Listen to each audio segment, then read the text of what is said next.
Sylvain, please go ahead. Yes, thank you. So this lecture will be, well, the second part. So first, I'd like to recall what we proved last time. So which was a Carleman estimate with a linear weight function in a strip, right? So again, omega here is a vertical strip.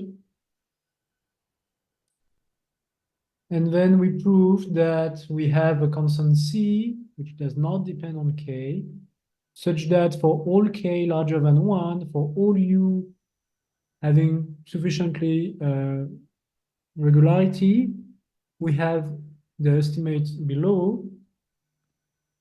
So what matters here really is that the constant does not depend on K, and that all the L2 norms that you are seeing have this weight function exponential minus kx1.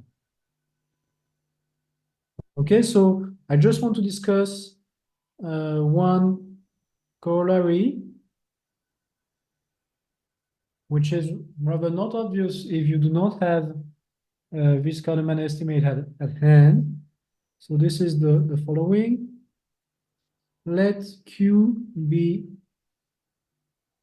in L infinity of 0, 1 cross RD minus 1. So Q will be a potential. And assume that U in H2 intersected H10 of the strip. So here I write omega, but of course omega is 0, 1 cross RD minus 1 here. Satisfies Laplacian U plus QU equal to F in omega U 0 x prime equal U of 1 x prime equal 0 for x prime in RD minus 1. D1U of 0 x prime equal to 0 for x prime in RD minus 1. And the support of F is included in A1 cross RD minus 1 for some A in 0, 1.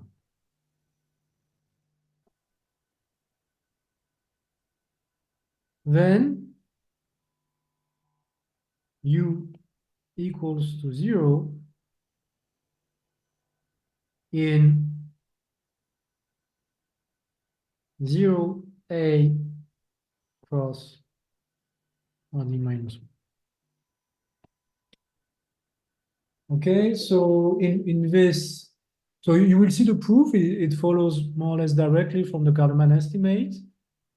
You can see here that with the addition of a potential Q, which may depend on x1 and x prime, it is not very clear that you can prove that using the Fourier analysis we did before for solving the Cauchy problem.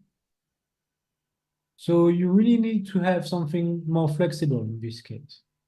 And this will be the Carleman estimate. So let me jump to the proof. So maybe just one remark first. If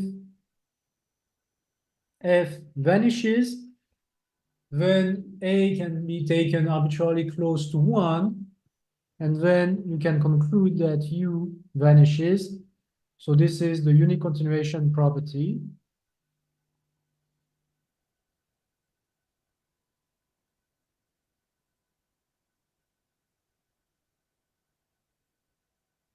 Which, of course, in this case is simply saying that there is a unique solution to Laplacian U plus QU equal to 0, which vanishes on the left of your domain. Okay, so how to prove that?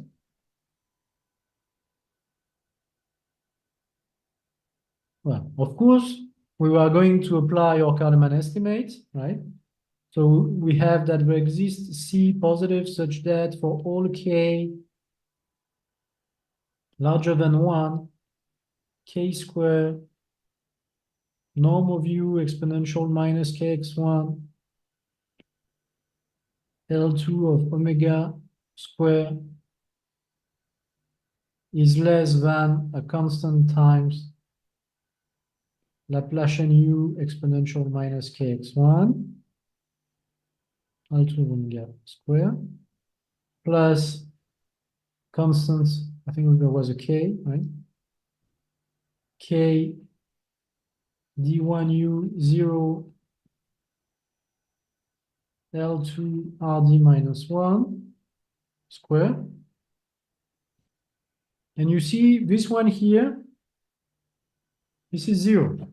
Okay, so by assumption, so this one we remove. And then we have Laplacian u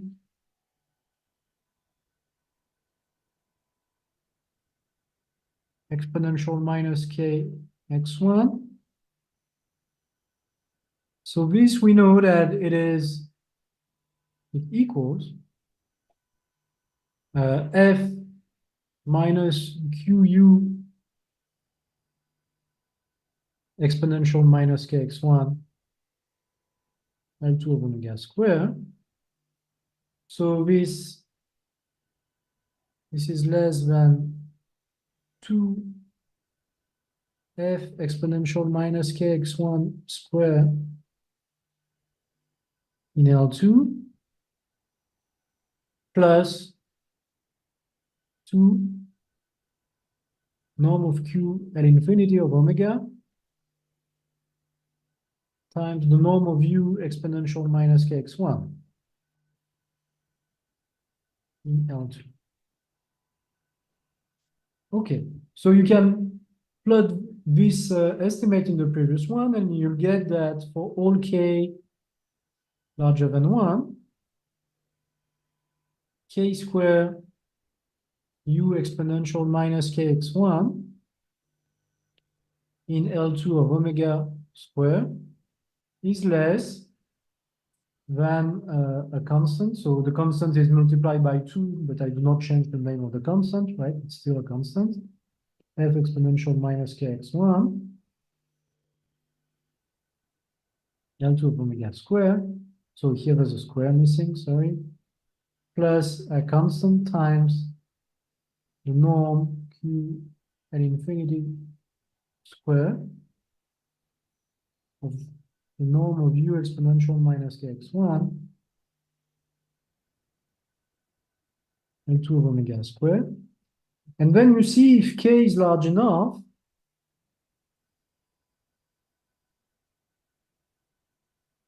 we will be able to absorb the lower order term simply by assuming that k square is large compared to the constant times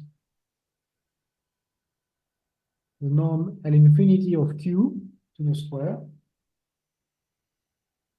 So for instance, k square larger than 2c q at infinity square, then you'll get k square u exponential minus kx1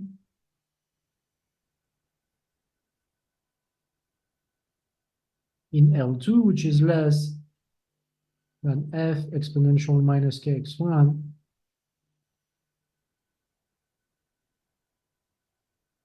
in L2 of omega. So okay, so you see this is one of the nice properties of the Carleman estimates is that they are robust with respect to perturbations by lower order terms, right? And this robustness is really quantified by this Carleman parameter, as you can see here, right?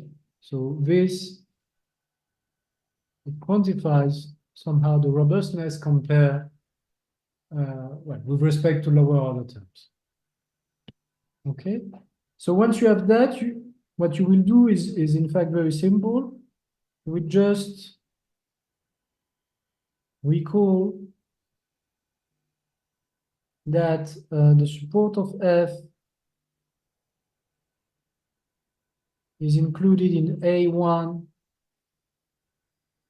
cross omega. So you'll get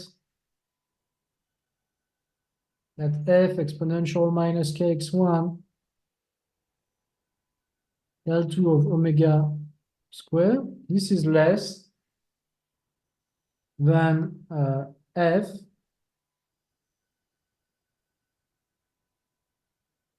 L2 of omega square exponential minus 2ka. On the other hand,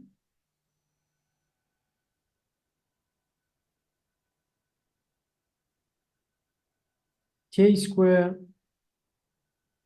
u exponential minus kx1 in L2. This is certainly larger than k square u exponential minus kx1 in L2 of 0a cross Rd minus 1, which is certainly larger than k square exponential minus 2ka of u in L2 of 0a cross Rd minus 1. Okay, so if you plug this into this identity, what you'll get is that for all k large enough,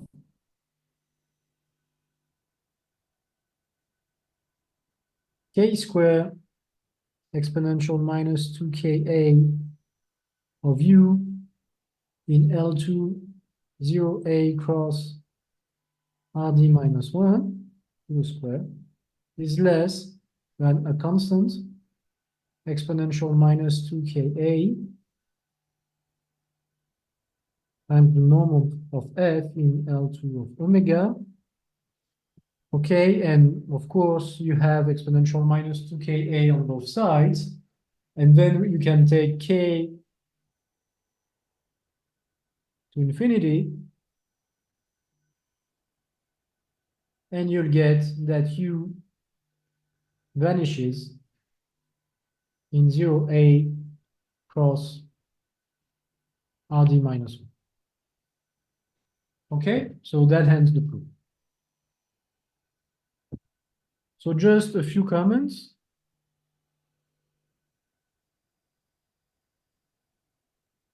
Okay, we have in this proof, what we see is that we have robustness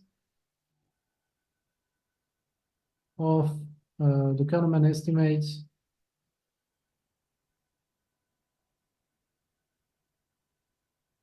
compared to potentials.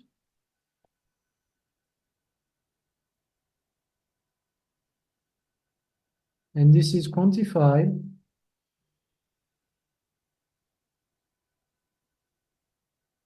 by the powers of the Carleman parameter.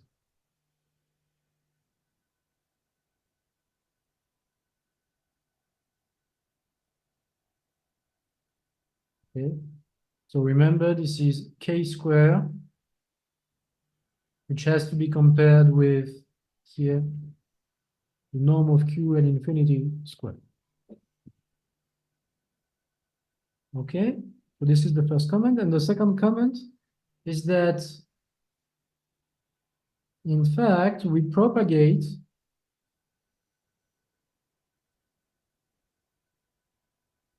the zero from let's say 0 cross Rd minus 1, so from the boundary on the left to sets of the form 0a cross Rd minus 1.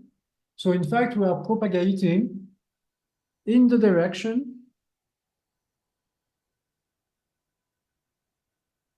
of the gradient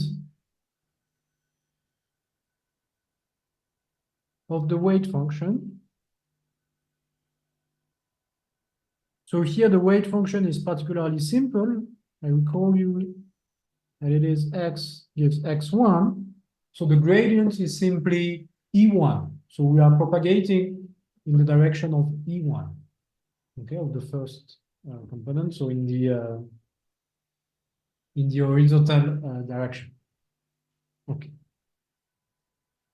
That's it for this case.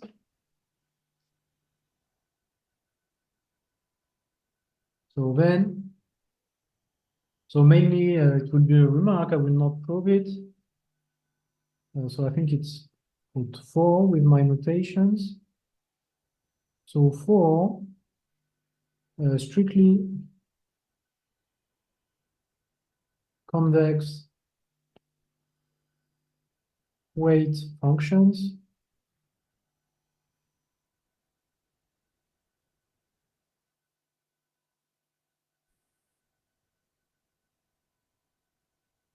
So here, I just want to give you the idea that, in fact, the linear weight function is some kind of a limiting weight. And this is probably not the most efficient in applications. Let me find my notes back. So here we are.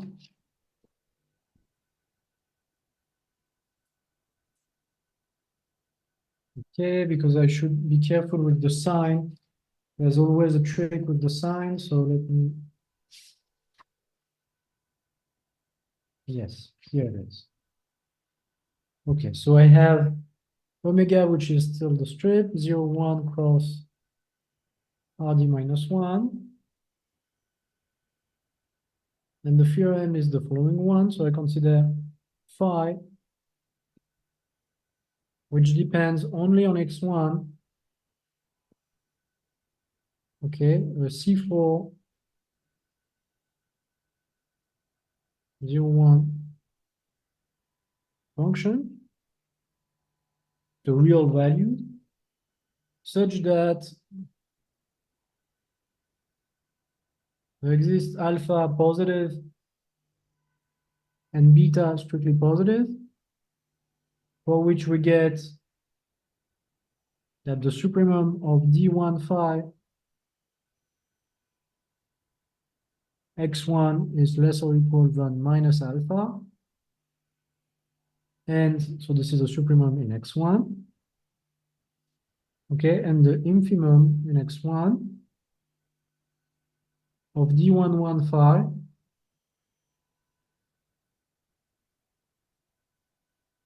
is larger than beta. Then there exists a constant C, positive, such that for all S larger than 1, for all U in H2 intersected H10 of omega,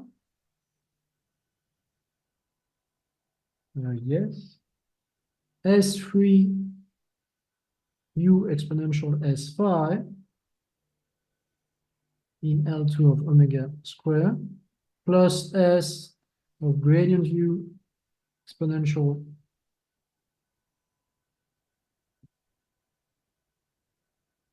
S phi in L2 of omega square. It is less than the constant times Laplacian U exponential S E L2 of omega square plus constant S exponential S phi 0 dot of dn. Well, dn is d1 here, d1 u of 0 dot in L2 of rd minus 1.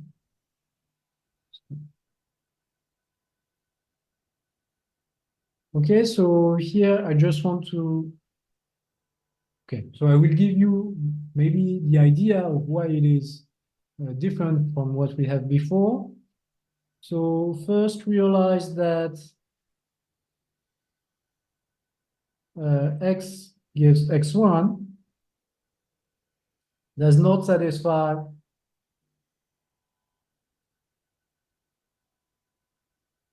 the assumptions, right? So why is that? Because here you see I have a condition on D115. So I put a partial derivative, but phi depends only on x1, right? So you prefer, this is phi second. Okay, so it means that phi has to be convex, strictly convex. So of course, x gives x1 is linear function, so this is not strictly convex. Okay, remarks. The powers of the Carleman parameters parameter S are not the same as before.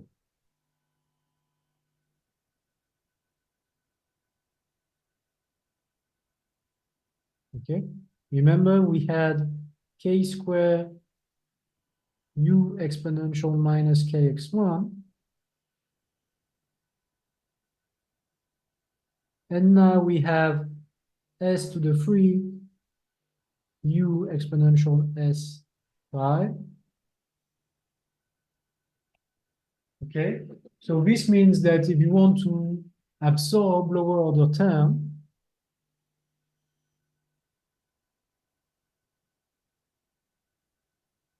lower order terms like potential,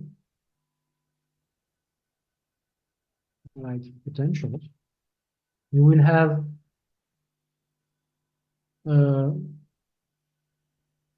more, let's say, more room to do so. So in particular, if you try to do the same proof as the one we did before, so remember we had k square, which had to be larger than q L infinity of omega square.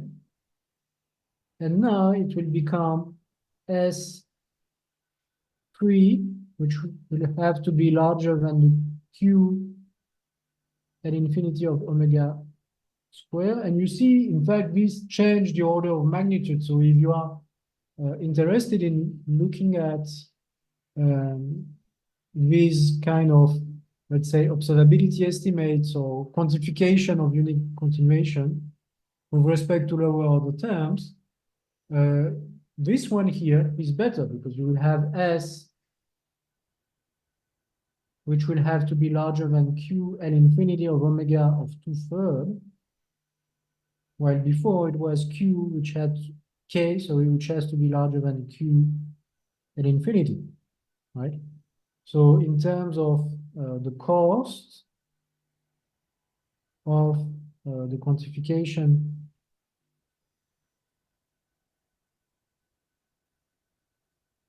of unique continuation with respect to lower order terms,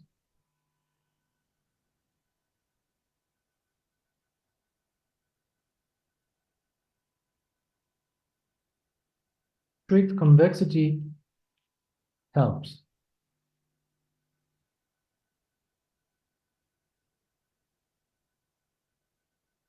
Because the first approach would yield exponential c norm of q in L infinity, while the second one,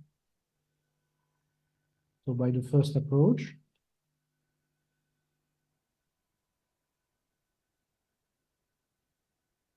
while the second one would yield exponential c norm of q L infinity 2/3 of omega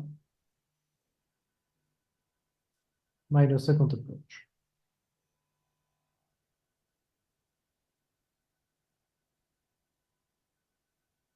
So I know that maybe this is not very clear what it means so far, but this has applications and interest in control theory when you are dealing with semilinear terms. So, okay, maybe, well, I hope I will have time to discuss this later in lecture 3 or 4. In the meantime, I know that Kevin Lebach is there in Bangalore, so you can ask him directly. I'm sure he will help you and answer your questions. Okay. So let me just give a word about the proof.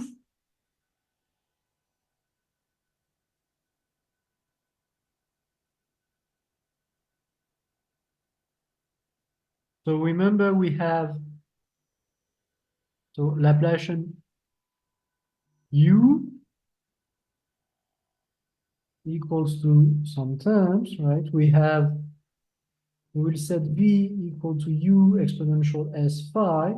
So remember that here phi depends on x1. We set capital F equal to f exponential s phi x1.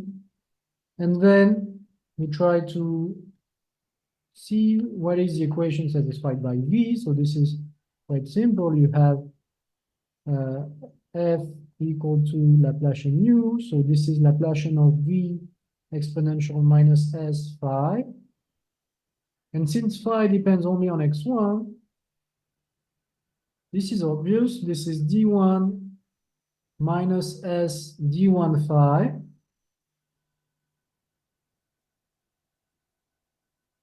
square. Oh, sorry. There's an exponential coming into play here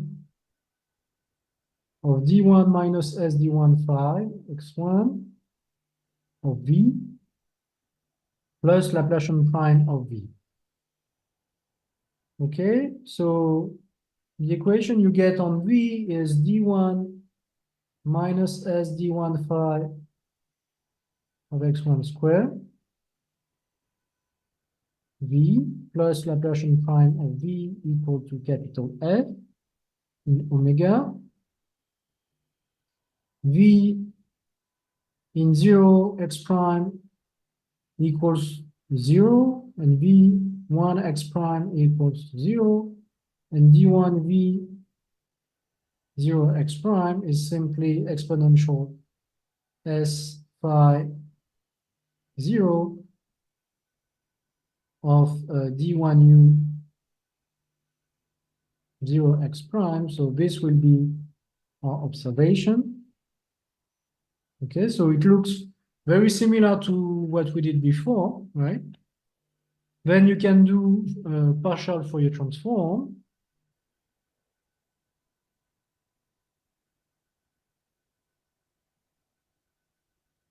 And you reach this system, d1 minus s d1 phi x1 square minus psi prime square of v hat x1 psi prime equals to capital F of x1 psi prime. So for x1 in 0, 1 and psi prime in Rd minus 1. And you get v hat of 0 x prime equal to v hat of 1. So it's not x, it's psi, of course. Psi prime equals to 0. And d1 v hat of 0 psi prime will be your observation. So this is, let's say, known.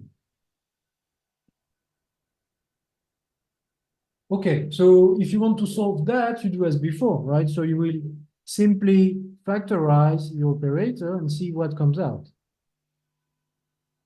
So factorize the operator, you'll have d1 minus s d1 phi of x1 square minus psi prime square. This is simply d1. So here this is not completely symmetric, so I should just remember what's the sign of d1 phi. So d1 phi is negative. If d1 phi is negative, d1, well, minus s d1 phi is positive. So it means that here in my factorization, it's interesting to put the term which is positive first, because then information will clearly come from the left.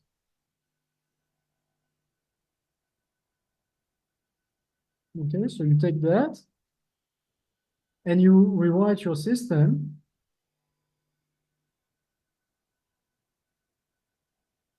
by introducing an additional unknown.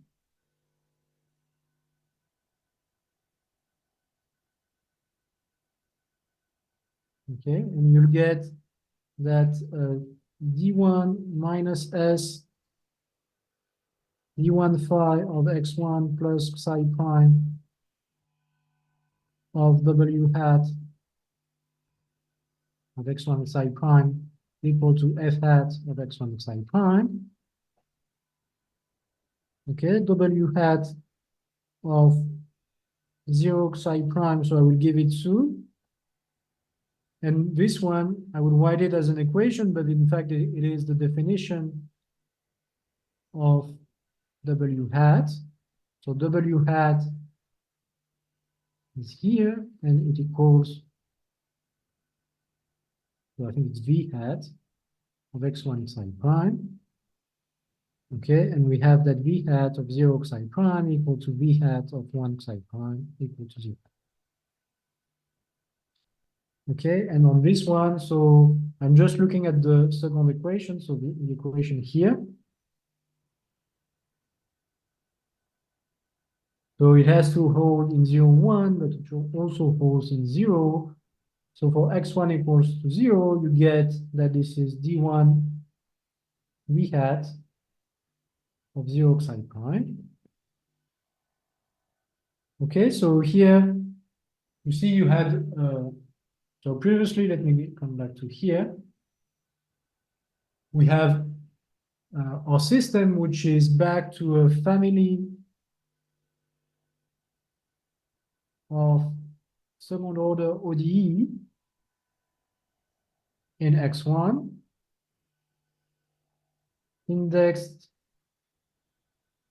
by the Fourier parameter psi prime. Okay. And now this is a system in cascade, right? So I can first solve the one in W hat, then solve the one in V hat. Okay, so remember that this one is known. Okay, so systems in cascade of first order ODE and X1 indexed by the psi prime. So it means that, again, you know how to solve, right? And since minus d1 phi of x1 is always is always larger than alpha, it is easy to check that, in fact, we'll have S alpha plus psi prime square of the integral. So you see, you do the same computation as before, right? So you have an equation for W hat. You take the square of both sides and you develop, and then you have a nice positivity condition on this term here, right? So this one is larger than S alpha plus psi prime. So after some computation, you will get that this one is larger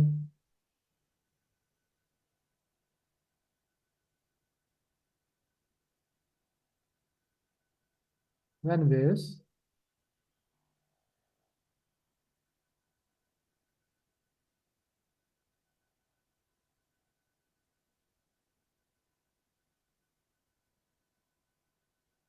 Okay, and on 0, 1.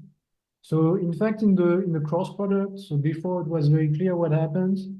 Here, it will be very clear as well, but it will depend on, so should I do it? So you will have, with the cross product, you will have something like that. Constant times S times W hat of X1 Xi prime square. But you see, this is not an issue because this here, this term, can be absorbed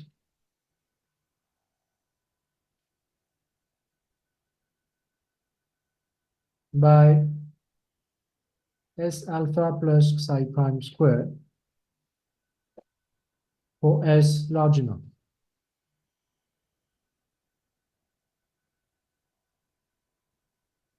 Okay, so again, what you use is that S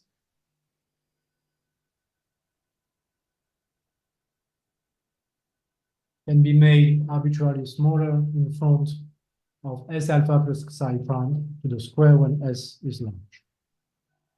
Okay, so this is for estimating W hat. So for estimating V hat, it's slightly more subtle, and this is where you will need some kind of convexity condition. So let me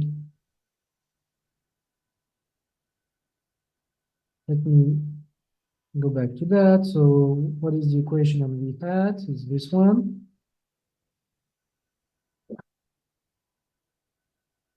So here, well, so first we can do the computation as before. So just to see what comes out. So we have W hat of X1 Xi prime X1. It will be the integral of 0, 1 of d1 minus s d1 phi minus Xi prime of V hat X1 Xi prime square, X1. And then you develop. So you have the integral from 0 to 1 of d1 V hat X1 Xi prime square plus minus s d1 phi of X1 minus Xi prime square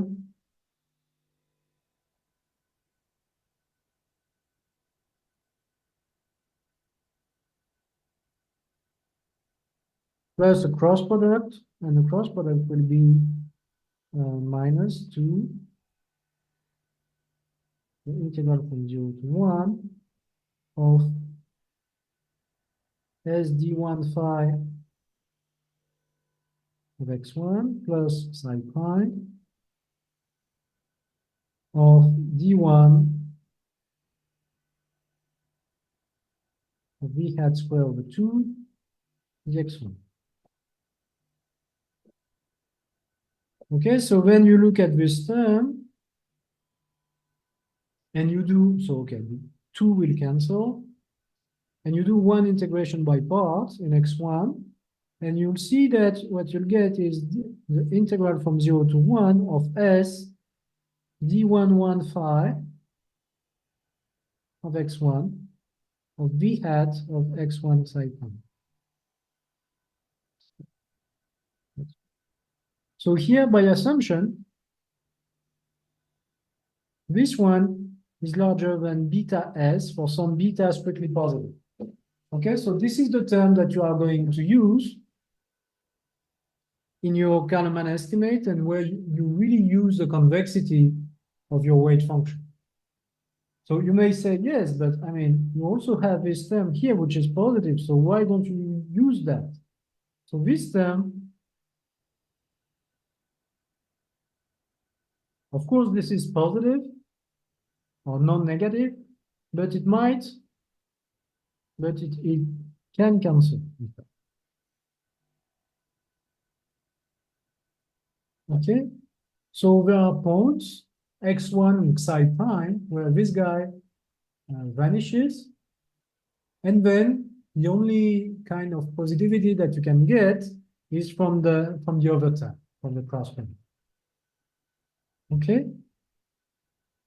So then, I mean, the proof, you can do all the details by yourselves, or you can go to the lecture notes we have with Jeremy, and you'll see that it is not difficult. It's a bit technical maybe, but it's not difficult.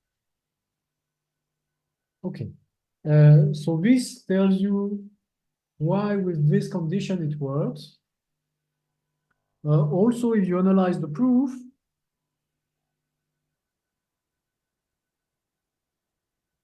when analyzing the proof,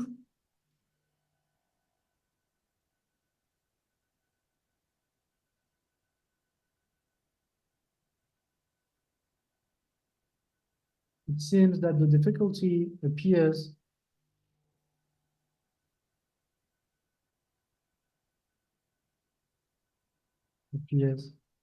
at the point x1 psi prime, so in 0, 1 cross RD minus 1,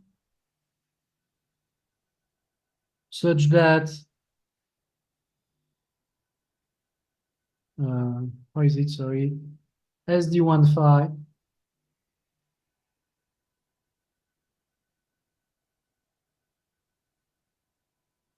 equal modulus of psi prime. Okay, so I don't know how much you are familiar with semi-classical analysis, but in fact, this is where the principal symbol of your operator cancel. But okay, maybe I don't want to say it yet. But when you have this, at this point,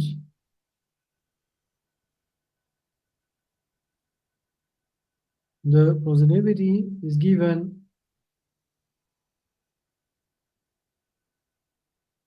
by the second order derivative as d11 of phi next one.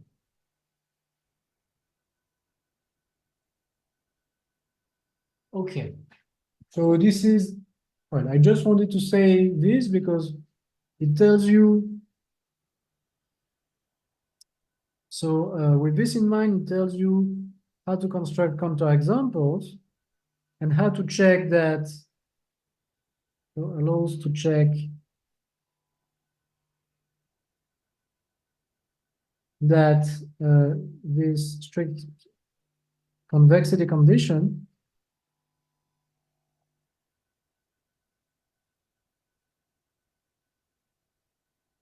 is needed to get an estimate on s to the 3u exponential s phi L2 of the following form.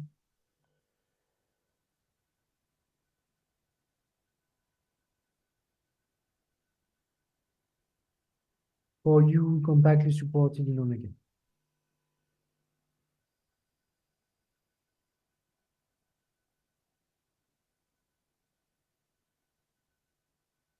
Okay, so in fact, if you really want to see these counterexamples, you can go to the book by Lebeau,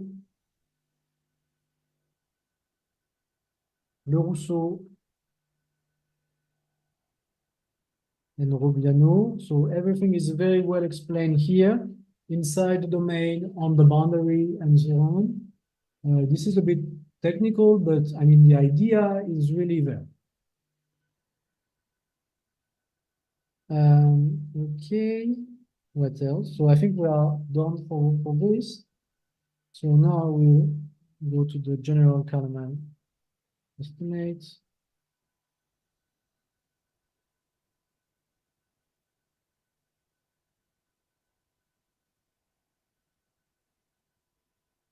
For the Laplace operator.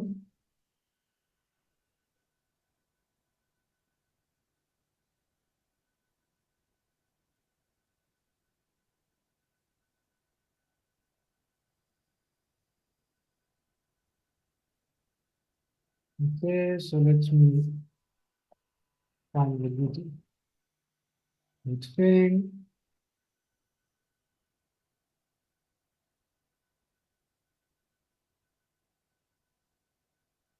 So what are you? Oh yes, this one is good. It is sharp. Okay, yes. So theorem. So here I have omega, which is the smooth bounded domain.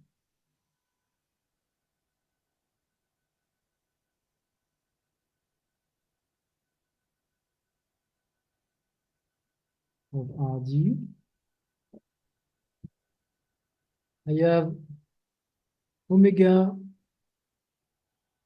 which is an open subset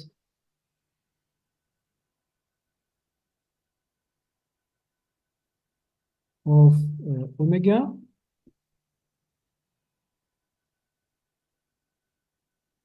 with omega bar included in omega. So I don't want it to touch the boundary, but no. In fact, this is only for practical reasons.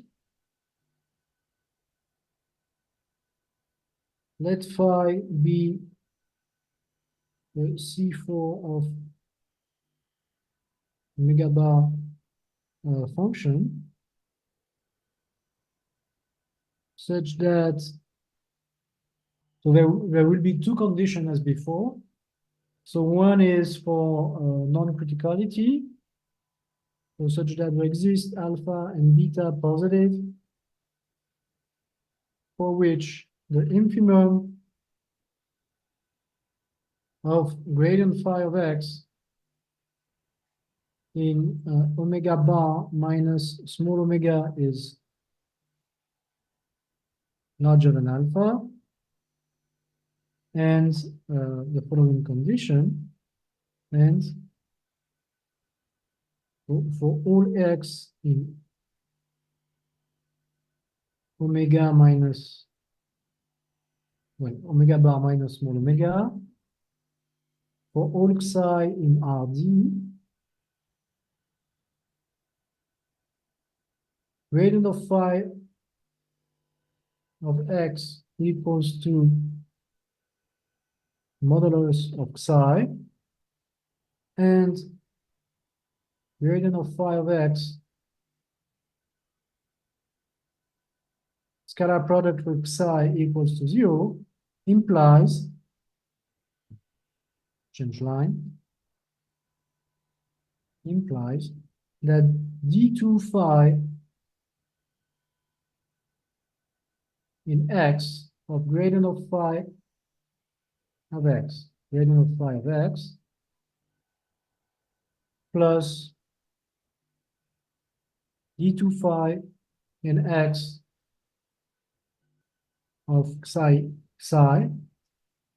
is larger than beta times gradient of phi of x squared. Then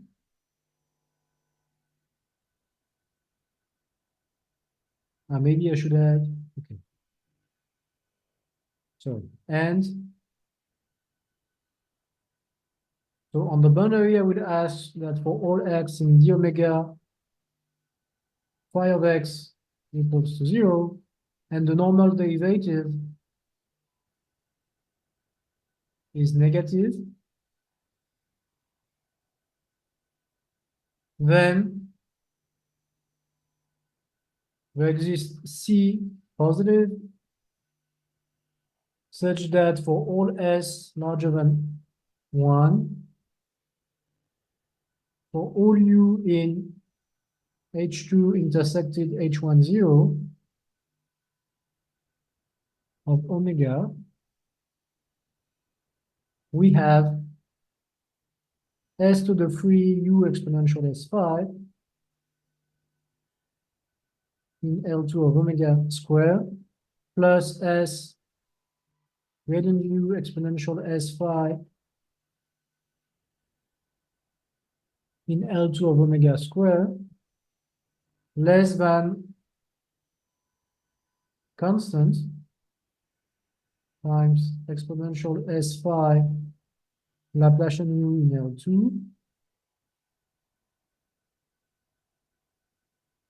plus s to the 3 exponential s phi u in L2 of omega. Okay, so the theorem is quite long, so I don't know if you can see all of it, and maybe I write it on this. Okay. So here in principle we have everything. So there are a few critical assumptions. So this one here is quite important. So it says that phi has no critical point in well, outside small omega. And this one also is very important because it says that you have some kind of convexity in the direction of the gradients. Okay, so here I just want to emphasize what is the geometrical setting. So we have a domain omega like this, and we have an observation which is done inside. Okay, so this is what we see here. This is in L2 of small omega, right? So somehow what this estimate tells you is that if Laplacian of u equals to 0 and u vanishes on small omega, then it vanishes everywhere. Okay, so this is really a kind of unique continuation statement for the Laplacian. It's slightly stronger because you get also a quantification of smallness in the following sense. So if Laplacian u is 0 in omega, and if u is small in small omega, then u is small in the whole set capital omega. Okay, so my time is almost over, so I would just comment the assumptions.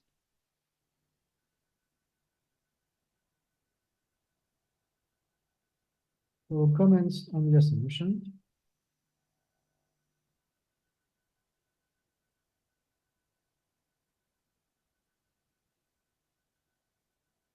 So these are the so-called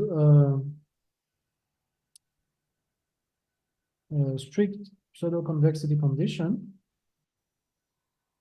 Right, so it is due to Hermander.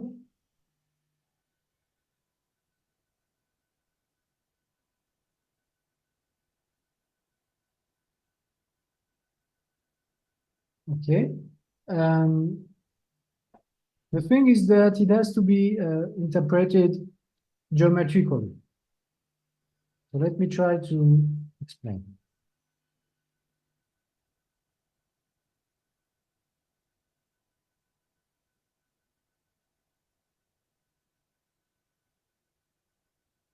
So what does it mean geometrically? So the first condition here, this one, tells you that there is no critical point of phi outside small omega. So basically it means that your level sets, so maybe I should change color. Okay. So the level sets of phi are well defined. Okay, and so this is the level set of phi. This is phi equal to constant. And these level sets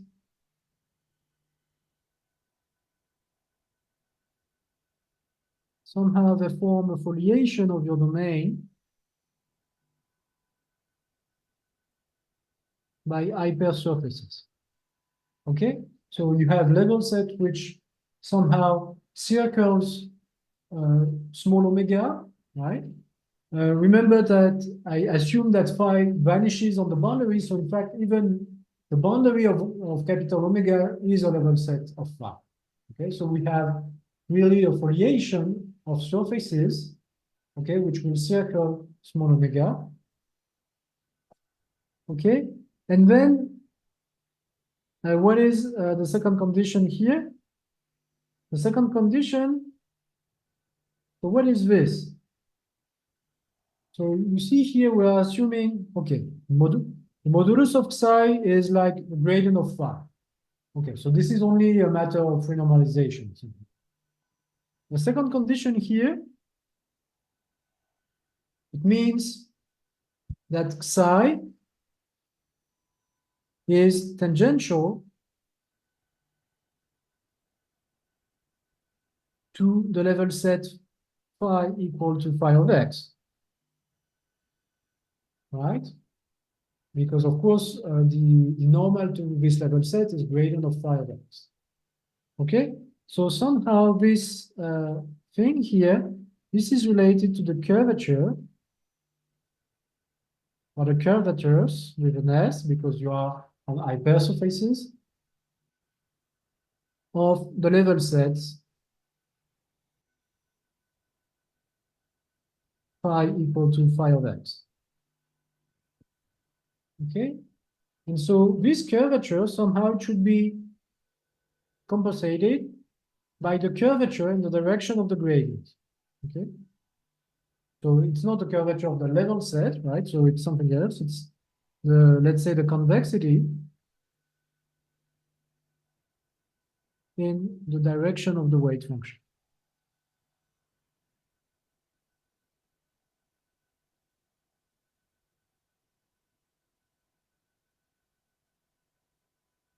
Okay, and so it should be compensated to be strictly positive by a factor beta.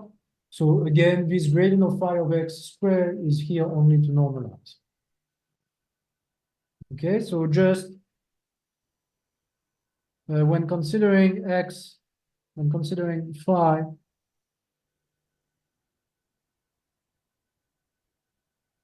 equals to phi of x1, you see the first condition is the infimum of d1 phi of x1 has to be larger than alpha. And the second condition is, the first condition is this one, and the second condition is that if psi satisfies d1 phi of x1 equals to psi, so here we've got absolute value. And so the gradient of phi is, of course, in the direction of x1. So and psi1 equals to 0. Then, so the second order derivative here would be simply d11 of phi in x1 times d1 phi of x1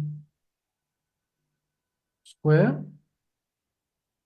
And for the other one, you see it is the curvature in the direction of x prime.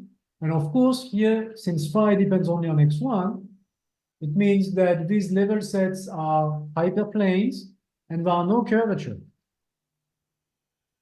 Okay, so this is 0.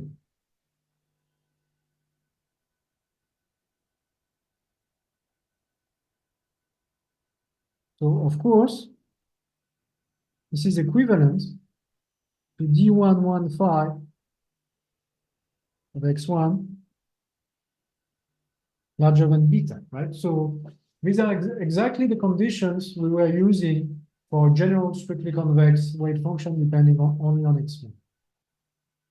Okay, so I am stopping here because my time is off. And so next time I will try to present some application of this Carleman estimate. Thank you. Thank you, Sylvain, for the nice talk. So now I ask the audience if they have a questions, they can ask Sylvain. And the online participants, if they have a question, then unmute and ask Professor Sylvain.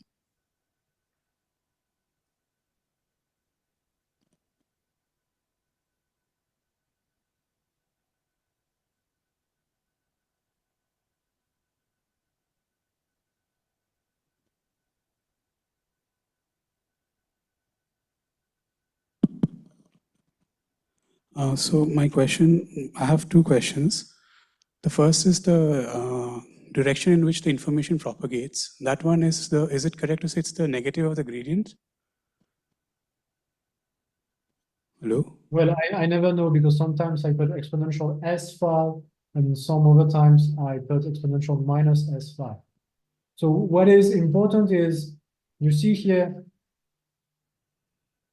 you have information is weighted, right? So where you have information is exponential S5.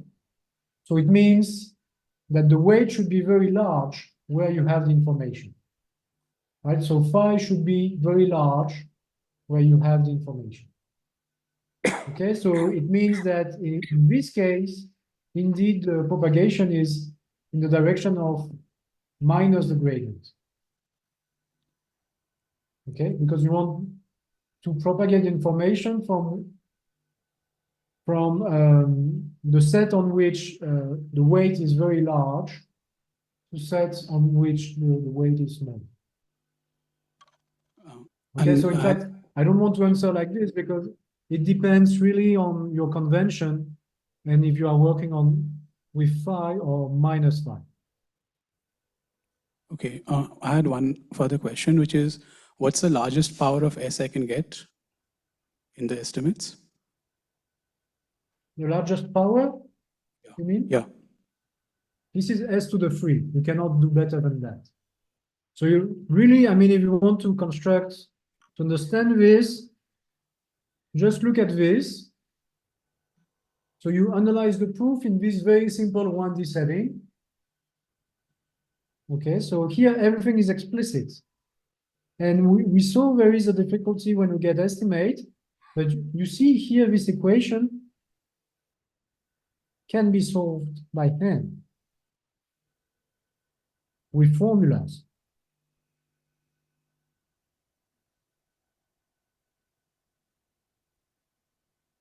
And this is where you will lose some powers of S.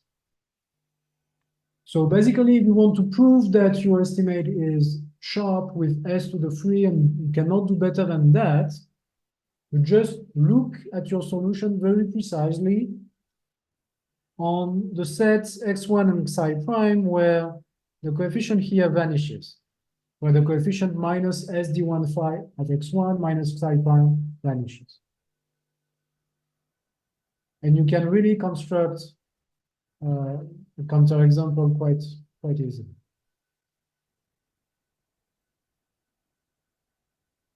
Okay.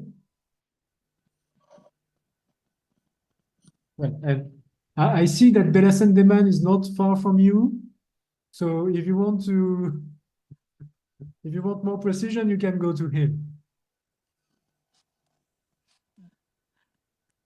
Is there any online question, Debayan? Okay. So if there is no question.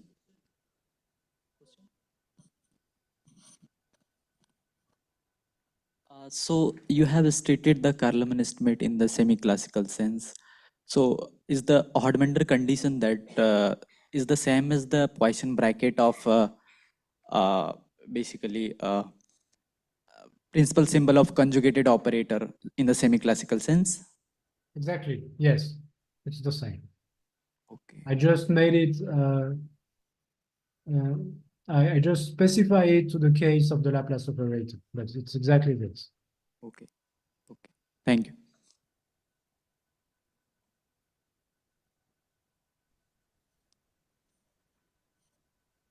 Okay.